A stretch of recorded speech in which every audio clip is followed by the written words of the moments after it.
ভারত মুসলমানদের উপরে এমন নির্যাতন চালিয়েছে, বাবরি মসজিদ ভাঙা সহ, এরপরে গুজরাটে নৃশংস হত্যাকাণ্ড সহ পৃথিবীর সর্ব ইতিহাসকে হার মানিয়েছে। কাশ্মীর সহ, ভারত দিল্লি সহ, এই যে মাত্র কয়েকদিন আগে তাদের নির্বাচন গেল, নির্বাচনের সহিংসতায় হাজার হাজার মানুষদেরকে মেরেছে।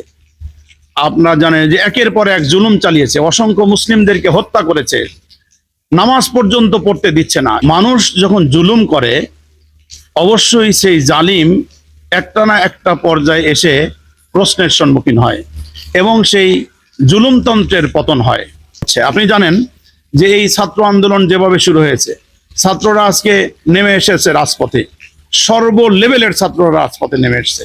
আপনি জানেন তাদের এখন একটাই দফা শুরু হয়েছে। বাংলাদেশের জুলাই আন্দোলন যেরকম হয়েছিল, 24 জুলাই আন্দোলন যেমন সাধারণ ছাত্ররা তারা নেমেছিল এইটি কোটা আন্দোলনকে কেন্দ্র করে, তারপরে সেটা এক দফা আন্দোলনের রূপ লাভ করেছিল এবং এক দফা আন্দোলন রূপ লাভ করে পরবর্তীতে ঠিকই সরকারের পতন হয়ে নতুন বাংলাদেশ গড়ার স্বপ্ন বাস্তবায়ন হয়েছে।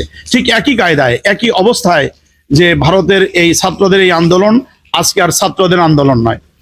আপনি খেয়াল করে দেখেন, কৃষকরাই এই আন্দোলনের সাথে ঐক্যমত হয়ে গেছে, মেহনতি মানুষ ঐক্যমত হয়ে গেছে, সাধারণ মানুষ একচেটিয়া মাঠে নেমে যাচ্ছে। সর্বস্তরের মানুষ নেমে ছাত্রদের এই আন্দোলনকে সামনে এগিয়ে নিয়ে যে ছাত্রদের অধিকার আন্দোলনকে সফল করবার জন্য মানুষ রাস্তায় নেমে এসেছে।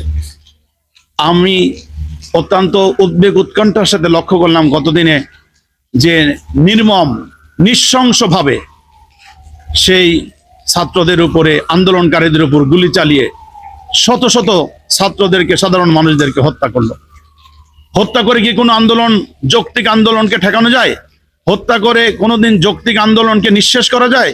গোটা পৃথিবীর ইতিহাসে এটি কখনো পারে নাই, বাংলাদেশেও পারে নাই, ভারতও পারবে না। নরেন্দ্র মোদীর সরকার একের পর এক যে নির্যাতন, নিপীড়ন, নিষ্পেষণ, নির্যাতনের স্টিম রোলার চালিয়ে ভারতের মানুষদের মুখকে চেপে ধরার যে এক গভীর ষড়যন্ত্রে মেতে উঠেছিল, এটি নিশ্চয়ই এই আন্দোলন সফল হবে এবং নরেন্দ্র মোদীর এই জুলুমতন্ত্রের অবসান হবে।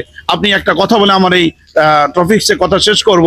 বাংলাদেশের পৃথিবী নন্দিত মুফাসসিরে কোরআন আল্লামা সাঈদী রাহিমাহুল্লাহ, তিনি তার ভবিষ্যদ্বাণী করেছিলেন, ভারত যেভাবে মুসলমান এবং সাধারণ মানুষের উপরে যেভাবে নির্যাতন, নিষ্পেষণের স্টিম রোলার পরিচালনা করছে, একটা সময় আসবে এই ভারত ভেঙে টুকরো টুকরো হয়ে যাবে।